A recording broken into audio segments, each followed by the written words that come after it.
No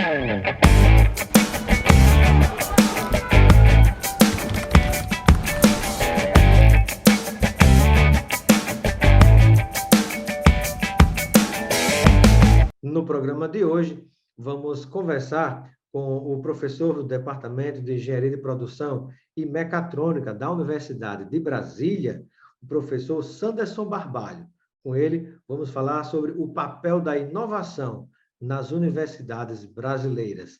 Hoje em dia, a gente sabe que se fala muito, sempre se falou muito no ensino, pesquisa e extensão, mas hoje, quando a gente fala em universidade, já não é mais apenas o tripé, ensino, pesquisa e extensão e inovação. Não é isso, professor Sanderson? Seja sempre bem-vindo ao nosso Espaço Cidadão. Muito obrigado, Robson. Um grande prazer estar aqui contigo, né? Prazer enorme e sabendo que você é potiguar, assim como eu, fico mais feliz ainda. Exato, saudade da minha terrinha. Bem, Nas férias eu visito.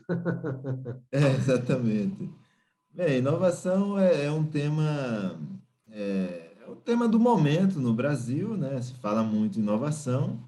É, no mundo ele é um tema também importante hoje, mas já vem há um certo tempo, digamos, pautando, né, a vida universitária fora do Brasil, nas principais universidades do mundo, né? E no Brasil a gente está começando essa discussão mais forte agora dentro das universidades. Professor, e quando nós falamos dessa palavra inovação, né? Ela, de um certo modo, é autoexplicativa, mas eu gostaria que você detalhasse, né? O que é que a gente deve pensar quando a gente, nessas áreas de maneira geral, seja indústria, ciência, tecnologia, educação, não é? Na sua área, engenharia de produção, mecatrônica, o que é que a gente deve compreender como inovação? Isso é uma pergunta extremamente importante, porque as pessoas sempre relacionam inovação com high-tech, é, as techs, os gadgets, né? Robozinho, celular que faz um monte de coisa, outros tipos de dispositivos. E inovação não é só essa questão high-tech, né? A inovação ela ocorre em todas as áreas, ela é um fenômeno social, né? Na verdade, o ser humano ele foi inovando ao longo do tempo e isso daí trouxe a humanidade para o momento atual, né? Então, por exemplo, em educação, a gente tem práticas educativas que são práticas que usam high-tech e tem práticas educativas que são inovadoras que não usam high-tech, né? Inclusive, tem um grande cabedal de inovações em educação que são justamente as práticas mais relacionais aí de educação, né? De escolas que geram conteúdo sem necessariamente ter o livro-texto basicão que você segue, é um roteiro, né? Então, esse exemplo da educação a gente pode levar para outras áreas, né? Como, por exemplo, até o jornalismo, né? Que alguns anos atrás a gente não estaria fazendo uma entrevista aqui usando plataforma digital, você está em São Paulo, eu estou em Brasília, enfim, o sistema é transmitido para vários lugares do Brasil, no Nordeste, né? Isso é inovação. Mas também, é a mesma coisa, tem possibilidades de fazer, por exemplo, jornalismo relacionando, digamos, aspectos de educação com meio ambiente no jornalismo, né? São, são possibilidades, sabe? A inovação, acho que talvez seja importante colocar tipo, como se fosse uma definição, né? Ela ocorre quando a gente relaciona coisas diferentes, né? E cria algo que é novo, entendeu? Pode ser novo para o mundo, né? Alguma coisa que seja totalmente inovadora, disruptiva para o mundo todo e tal. Pode ser novo para a empresa, para a organização, pode ser novo para uma região, para um país. Então, é um conceito bem amplo. Quando a gente pensa na inovação, professor, muitas pessoas relacionam inovação a ter uma ideia. Eu tive uma ideia. Aí eu pergunto, toda ideia é uma inovação? Não, não é. ela para ser inovação, ela tem que agregar valor para alguém, tá? Então, alguém tem que agregar valor significa, o mais simples ela tem que alguém querer comprar, né? Então, se alguém quis comprar e você consegue vender e fazer negócio com aquilo, é inovação. Mas esse agregar valor, às vezes, não é uma compra, às vezes as pessoas usam, vai, entendeu? Usam aquilo, né? E aí você transforma aquela ideia numa inovação. Entre a ideia e a inovação existe um caminho, né? Um processo, né? E quem trabalha com esse tema sempre analisa o tipo de processo que é melhor para você chegar ao resultado que é a inovação, que vai agregar valor e que tem valor de mercado. E isso em qualquer área, né? Se for para a área da indústria, por exemplo, da produção industrial, né? Aí você imagina, eu tive uma ideia para conseguir produzir determinado material de uma maneira mais rápida, né? Então, assim, tá, então como é que vamos tentar colocar essa ideia no papel, né? Para ver como é que a gente faz para transformar em realidade, não é? Exatamente. Essa questão de... Você falou o termo muito certo, né? Colocar a ideia no papel, né? Coloca a ideia no papel, planeja, né? Ela vai ter um custo para ser desenvolvido, vai ter um tempo, né? Você tem que fazer previsões, né? As empresas, elas Vai trabalham... testar para ver se deu certo, se não deu certo, vai Vai ajustar. várias vezes, né? Várias vezes, e depende. Olha, o tempo. Por exemplo, um projeto que eu fiz de inovação, eu participei do projeto da primeira câmera de satélite brasileira, né? Que foi feita por uma empresa que eu trabalhava lá em São Paulo. E o projeto demorou 12 anos entre a ideia e o produto, né? E hoje está lá no espaço, lá fazendo imagem aqui da gente, do meio ambiente, né? Monitoramento ambiental, né? Entendeu? Então é um tempo longo, né? Tem outros projetos, né? Há pouco tempo, no período da pandemia, eu trabalhei, né? E ainda trabalho no projeto de um ventilador mecânico, né? Para fazer o Covid, né? A questão do Covid.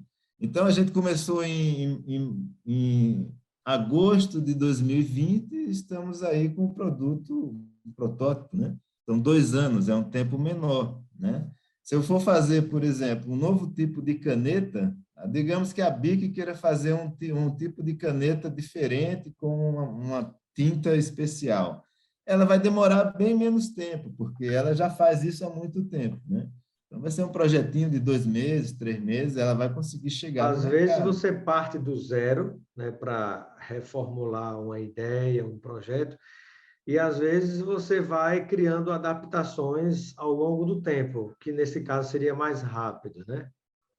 Exatamente, né? Quando vai Então, para a área da o que a ciência, gente por chama exemplo, de... a questão da Covid, né, a vacina, por exemplo, né, existia um tipo semelhante, digamos, do princípio que faz a vacina, e a partir dele se construiu a vacina específica, se inovou, não é? Para a vacina específica contra a Covid, ou seja, se ganhou um pouco mais de tempo, né? Exatamente. E as vacinas, por exemplo, a vacina que o Butantan desenvolveu, que era aquela baseada na cepa que vai no ovo, que é uma tecnologia bem já conhecida, ela chegou mais rápido, enquanto vacinas como a da Janssen, aí, que são vacinas mais utilizando DNA, etc., elas chegaram mais lentamente ao mercado, né? E é isso. Exato.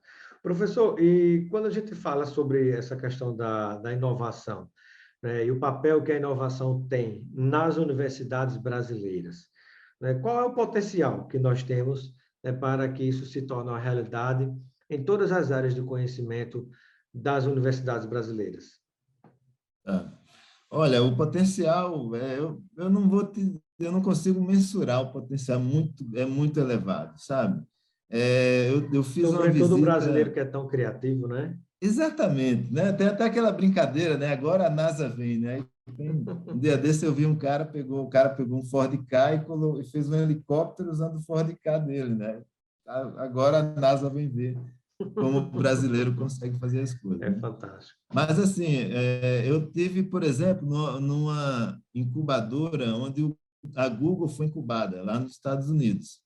E lá tem um quadro que é muito representativo, é um painel onde tem várias empresas, né? Aí tem as empresas que chegaram em 10 milhões de dólares, 100 milhões de dólares, 500 milhões e 1 bilhão de dólares, né? Que é a unicórnio que a gente chama. E aí tem uma coluna assim, né? Descendo, e lá embaixo tem qual a universidade de onde aquela empresa saiu, entendeu? Porque eles relacionam muito fortemente o conhecimento acadêmico gerado na universidade, na pesquisa, com as empresas que chegaram lá. Então, por exemplo, a Google, que eu comentei, ela saiu de Stanford, né? Eram duas pesquisas de doutorado, né? Então, esse fenômeno que aconteceu lá nos Estados Unidos e que acontece, né, no Vale do Silício, em Boston, né? Ele acontece também na Europa, né? E acontece na China, acontece no Japão, acontece na Coreia. Aqui no Brasil, a gente tem resultados significativos, né? Lá, por exemplo, uma das diretoras, uma das proprietárias da Nubank é uma ex-aluna da USP, né? Inclusive é da engenharia de produção, é um case da nossa área, entendeu? E está sempre lá, ela consegue retornar para a universidade, porque aqui o aluno acaba tendo uma certa relação afetiva, né, com a universidade que trabalhou, que viveu, né, enfim, que vivenciou. E isso no Brasil a gente ainda não conseguiu transformar numa política, né? Sabe, assim, numa relação Pois é, né? mais...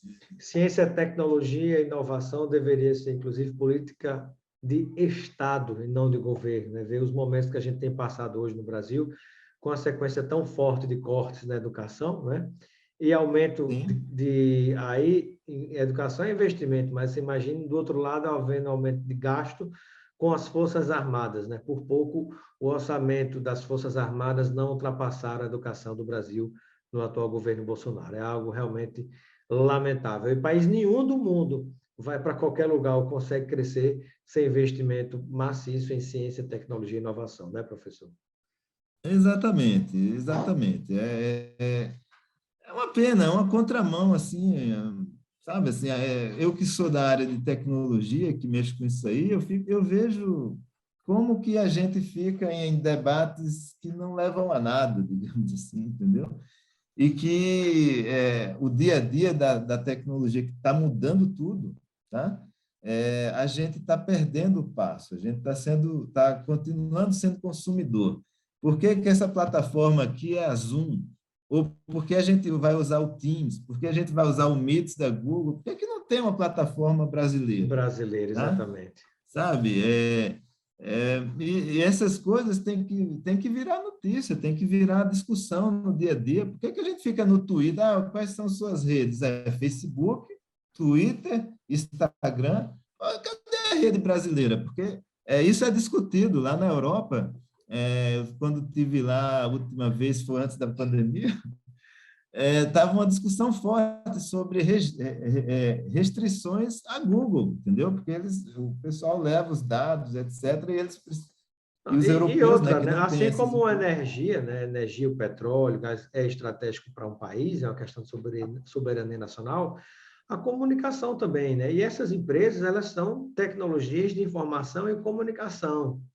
São Exato. empresas privadas de comunicação estrangeiras, que, enquanto tais, elas têm seus próprios interesses, né? Então, como é que você hoje Óbvio, óbvio. né, tem uma capilaridade fenomenal junto à população brasileira de empresas de tecnologia, comunicação, informação, que são estrangeiras, né? Estão na mão dos estrangeiros, que rastreiam e têm todos os nossos dados e comercializam isso, usam para a política.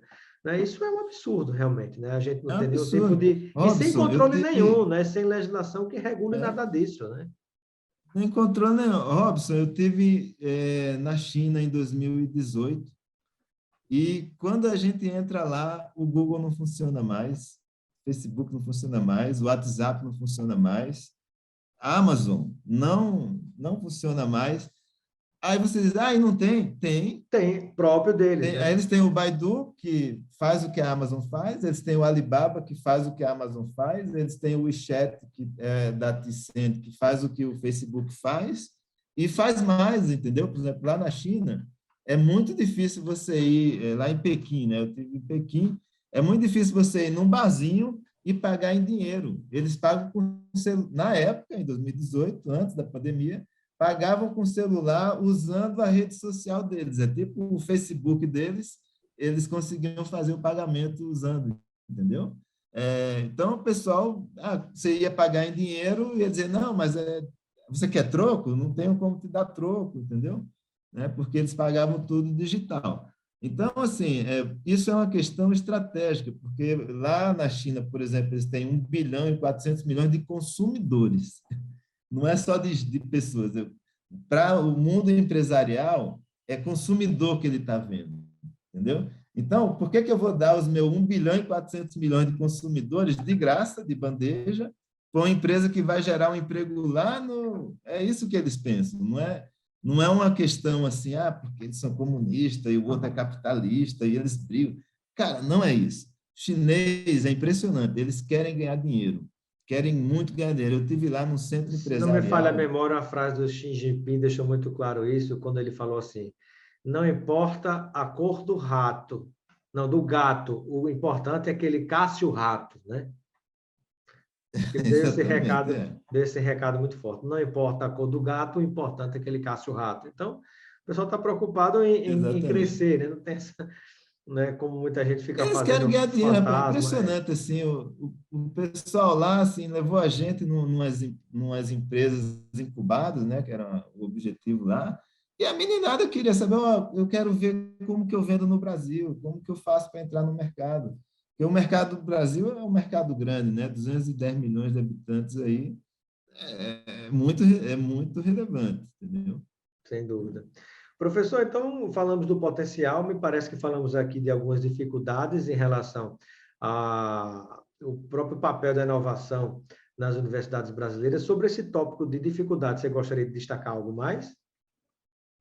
A gente tem um problema jurídico meio forte no Brasil, né? Hum, Porque, por exemplo, lá em Israel, o professor universitário ele desenvolve um produto ou uma inovação na área dele, ele pode gerar uma empresa junto com os alunos dele e continua professor. É professor e tem a empresa e funciona.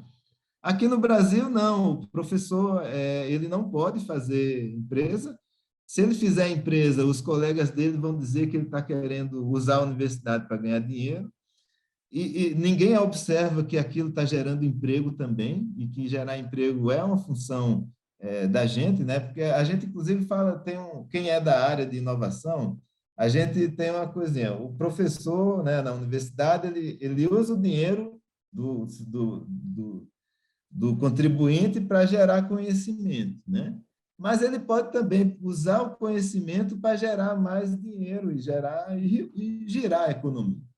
Então, esse é um aspecto que é uma dificuldade, né? Uma outra dificuldade, né, é que a própria legislação, hoje a gente tem um marco legal da inovação, que foi de 2016, foi regulamentado em 2018, e o marco legal ele gera uma série de autonomias aí para os professores e para as universidades gerarem inovação, mas isso é muito interpretado, é muito difícil o procurador interpretar de uma maneira isenta essas coisas, sabe? Eu acho que a gente tem um problema cultural, sabe?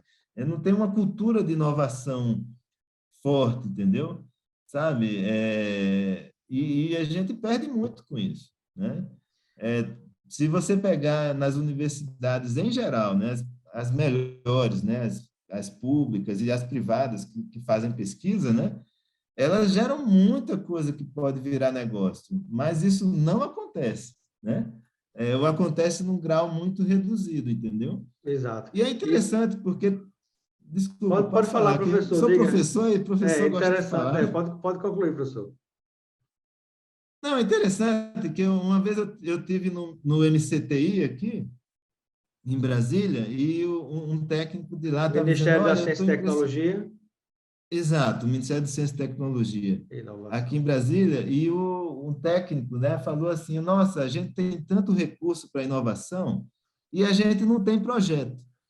Aí a gente ficou discutindo lá com ele, né? A gente disse, olha, mas tem um detalhe também importante. O aluno, em geral, ele, desde o ensino fundamental até a universidade, ele é treinado para chegar em uma resposta de um problema, sabe? Entendeu? Assim, você dá um problema, ele chega à resposta daquele problema que já foi discutido, já foi inventado, já foi... E você está ensinando sempre o passado para aquele aluno. As universidades e as escolas, desde o do fundamental elas não fazem o contrário, que é, vem cá, eu tenho um problema que é geral. Você pode pensar vários tipos de solução para esse problema, né? A inovação ela tem essa visão de abrir, sabe? Você precisa abrir um pouco a cabeça, pensar fora da caixinha, né, que a gente chama, tá? Para poder enxergar as possibilidades de inovação. Aí você teria recurso para fazer isso, né? Então, quando o recurso é disponibilizado, mas você não tem essa cultura de pensar fora da caixa construída, aí você chega com um profissional que foi treinado para ser funcionário, entendeu? Para arrumar um emprego, viver na vida dele, do emprego, e aí você diz, agora invente seu negócio. Ele não vai saber inventar, tá? E por outro lado, aí o recurso, quando chega, né, ele também, às vezes, não é tão fácil de acessar, sabe? Entendeu? É muito difícil, né? Tem uma série de restrições. A gente, como a gente estava discutindo na SBPC, né, na Sociedade Brasileira de Progresso da Ciência, aqui, um evento que teve na UNB semana passada, a gente está avançando devagarinho, né? Mas está avançando, está devagarinho. Poderia estar melhor se a gente tivesse uma política de Estado, né? Como você falou, né? Onde essas coisas estivessem pensadas em conjunto, sabe? Inovação não existe sem empresa, entendeu? Então, vou fazer um Ministério de Ciência, Tecnologia e Inovação. Então, isso é só na universidade que se faz? Não, tem que ter empresa. Aí a empresa está lá no Ministério de Indústria e Comércio, que aí já não existe mais, é Ministério da Economia, e aí a economia é pensada como uma área financeira, né? Isso. Vamos E o gerar... problema é só pensar também no próprio retorno para a universidade e para o conhecimento, né? Porque você também tem muitas empresas que se apropriam de um conhecimento produzido por universidades públicas, no mundo inteiro. Aliás, do conhecimento produzido na humanidade, né, É para verdade. ganhar de uma maneira particular, privada, todo aquele lucro, né? Se você imaginar, Sim, a própria Microsoft, por exemplo, não partiu do zero, né? E tantas outras não partiu do zero, ela partiu do conhecimento que um dia alguém produziu, né? Então, assim, a gente tem esse retorno na humanidade como um todo, né? E nem estou falando aqui de responsabilidade social, mas do ponto de vista da gente pensar sobre como é que esse conhecimento produzido, desenvolvido, né, nas universidades, por mais que seja apropriado por empresas, como é que ele pode retornar às universidades, né? Ou digamos assim, não ser privatizado a tal ponto que apenas poucas empresas, né, tenham um lucro excessivo com aquilo, em detrimento da população como um todo, que contribuiu para a produção daquele isso é. conhecimento com seus impostos e por aí vai, né? Nos aspectos culturais, assim, em geral, tem um que é muito importante da gente comentar. Lá nessa incubadora que eu tive, lá nos Estados Unidos, uma das empresas incubadas que teve lá foi a PayPal.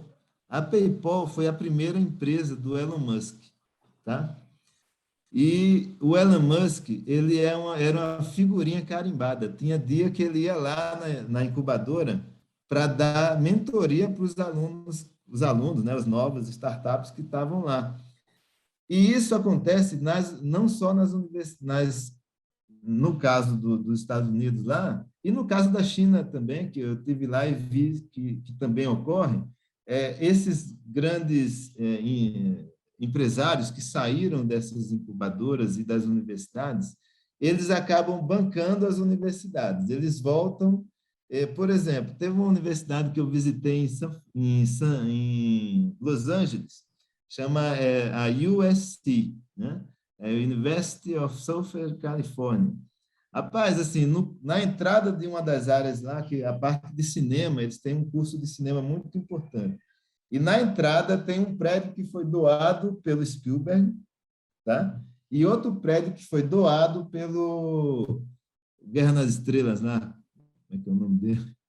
Não lembro agora. O...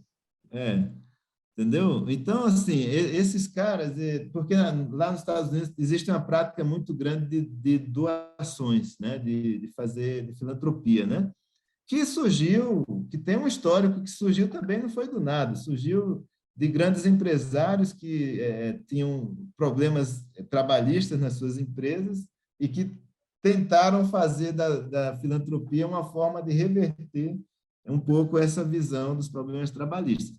Mas isso no Brasil, o cara tem empresário, ele tem problema trabalhista, com certeza ele teve alguma coisa que ele extraiu das universidades, mas ele não tem a cultura, a gente não tem a cultura de retornar para a universidade, de É. dizer assim, E, ó, e, ne- às e nem vezes o cara seria, e nem nem seria uma fala questão, e nem seria uma questão de filantropia, não, mas uma devolução concreta, porque às vezes a isso. filantropia, né, a pessoa se beneficia de outra forma por um desconto no imposto que você paga. Então, Isso, na prática é mais propaganda do que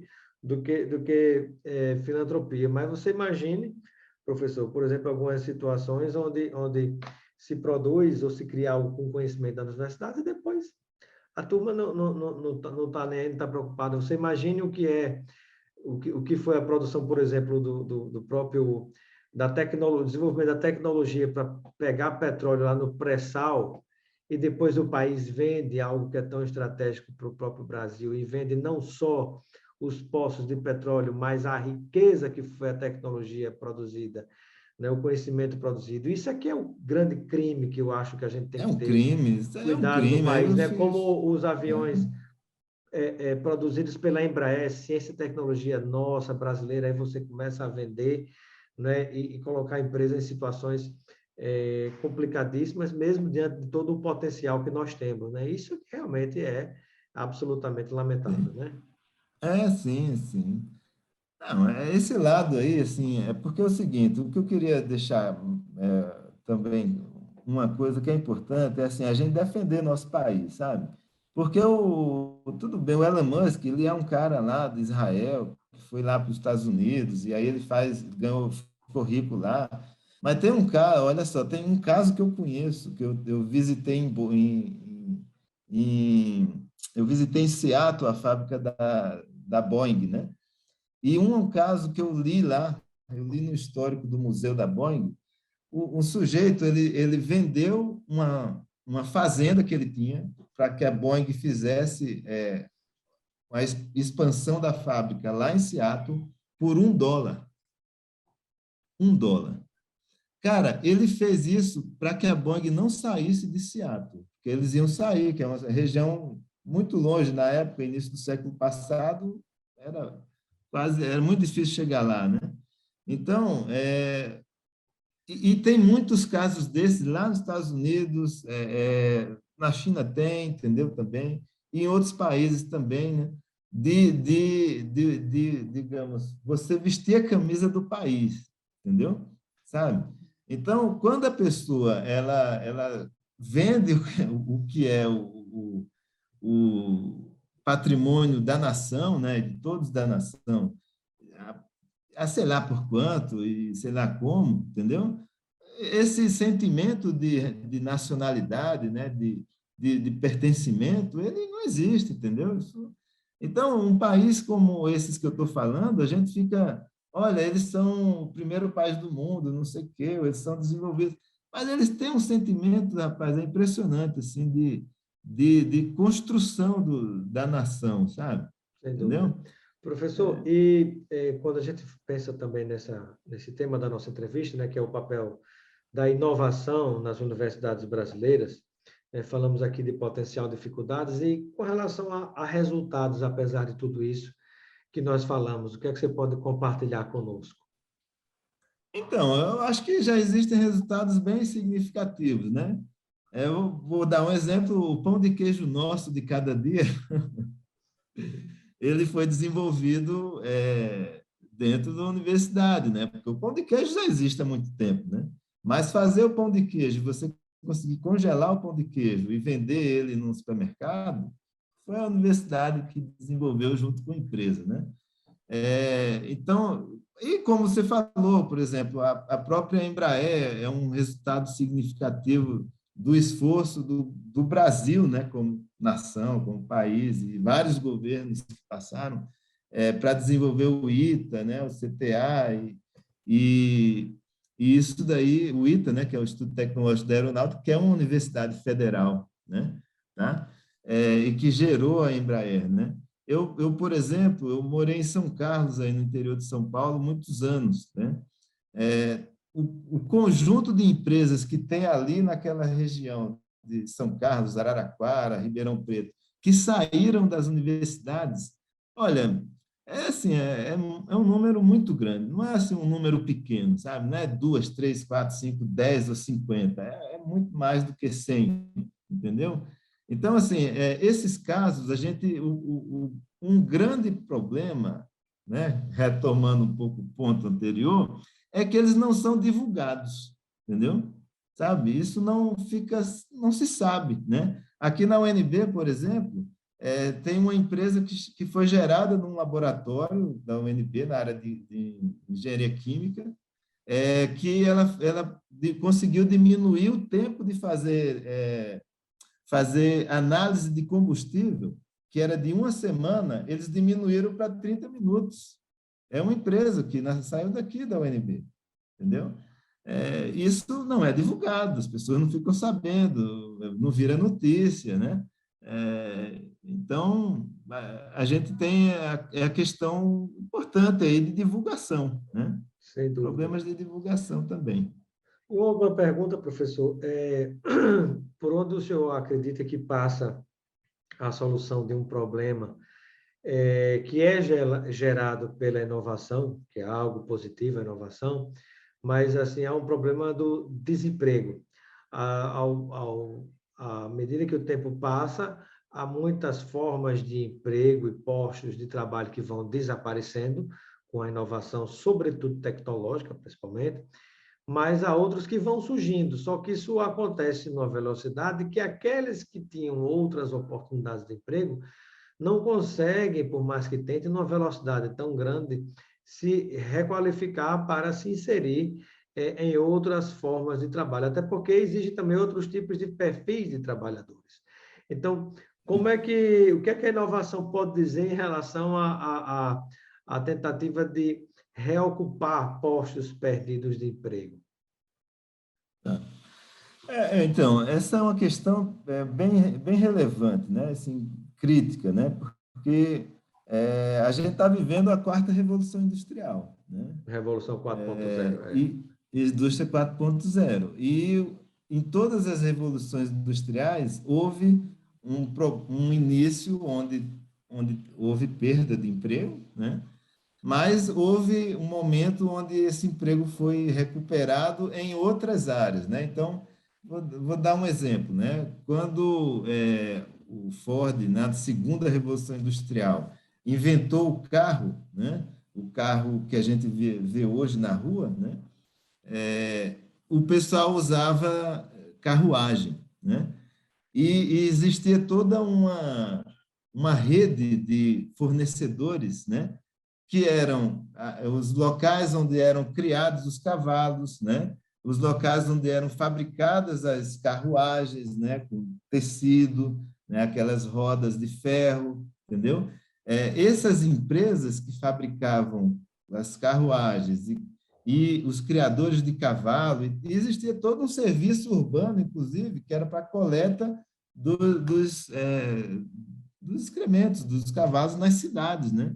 Então, essa rede relacionada com a carruagem, ela morreu, né? Ela perdeu esse emprego, né? Só que o emprego gerado pelo Ford na nova rede de valor que ele construiu, com o aço que usava nos carros, né? A borracha que usava nos pneus, e aí todos os outros acessórios, todos os outros elementos do carro, ele se provou ao longo do tempo que era maior do que o problema que foi é, destruído, né? Que a gente chama de destruição criativa, inclusive, que é esse fenômeno, né?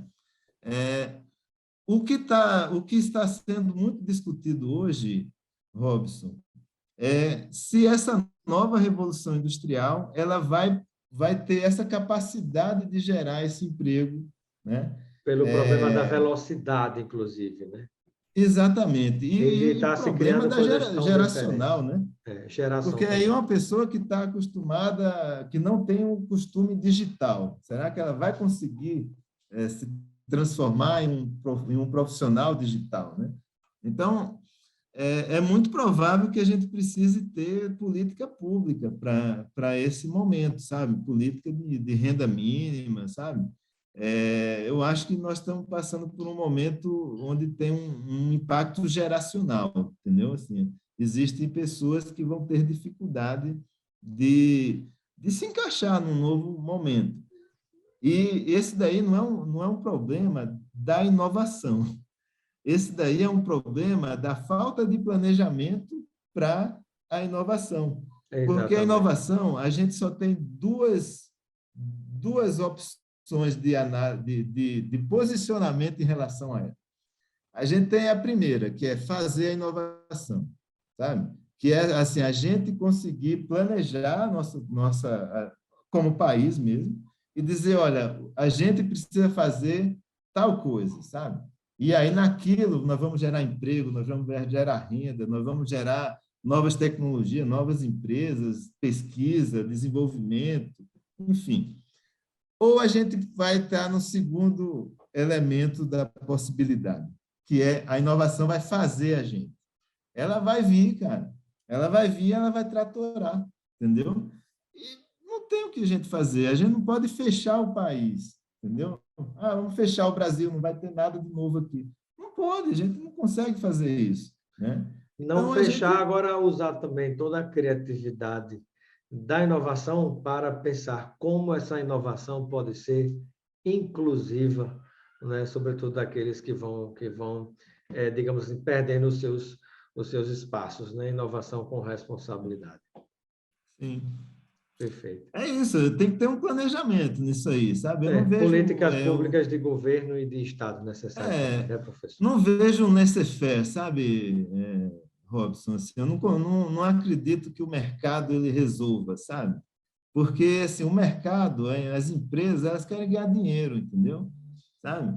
Então, o cara vai querer ganhar dinheiro. Tem que ter alguém que diga assim, ó, peraí, a gente tem, tudo bem, você vai ganhar dinheiro, mas uma parte disso daqui eu vou ter que pegar e vou fazer uma É, política aqui para as pessoas que não estão nesse contexto, sabe? exato. Muito bem. Entendeu? Bom, eu quero agradecer a participação do professor Sanderson Barbalho, meu colega conterrâneo potiguar, de Natal, mas atualmente professor da Universidade de Brasília, no Departamento de Engenharia de Produção e Mecatrônica, falando sobre o papel da inovação nas universidades brasileiras. Eu agradeço, professor, a sua participação e deixo o momento final para suas despedidas junto a todos aqueles e aquelas que nos acompanham, né? E pode complementar com alguma informação importante que você considere sobre essa temática, o papel da inovação nas universidades brasileiras. Muito obrigado, Robson, novamente aí, eu agradeço muito aí pela oportunidade. A gente, como eu falei, a gente precisa divulgar mais o que a gente faz inovação, entendeu? Como que a universidade pode contribuir com esse processo, né? E eu gostaria de deixar um pensamento muito otimista aqui sobre esse processo todo aí, sabe? As universidades no Brasil, elas são comprometidas com a população, entendeu? A gente faz uma pesquisa aí que a gente sempre está observando e tentando retornar à população o que a população dá para a gente, né? Que é toda a estrutura da universidade brasileira, né? Que é fantástica, entendeu? É a melhor da América Latina, tá? Com certeza uma das melhores do mundo. A gente fica atrás dos países que estão lá há muitos anos nesse processo.